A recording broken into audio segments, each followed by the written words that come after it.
Okay, day two. Remember, we're not trying to squeeze too much in, so these are little bits. Don't worry about how fast your kids are going. Don't worry if they're not getting them all right. It's all absolutely fine.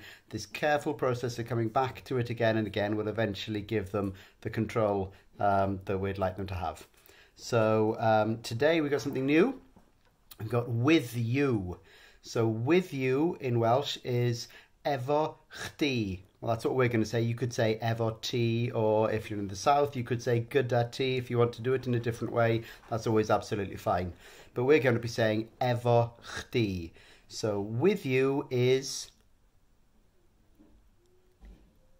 efo chdi. Efo chdi.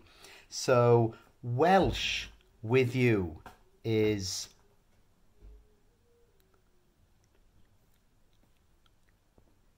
Cymraeg efo chdi. Cymraeg efo chdi. Da iawn, da iawn.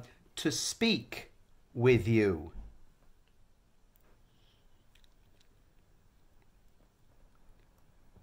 Siarad efo chdi. Siarad efo chdi. And if you're listening carefully, you just heard Beino do a really natural little North Walian thing there. He said siarad hefo chdi, which you will also hear out on the streets. Siarad efo chdi. I want to speak with you.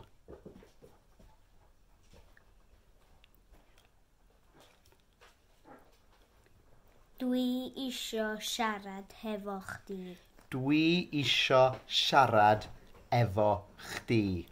And then finally for tonight, or today, or whenever you're doing it, I want to speak Welsh with you.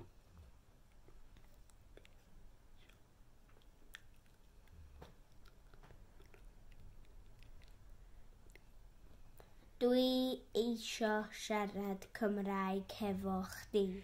Dwi isio siarad Cymraeg efo chdi.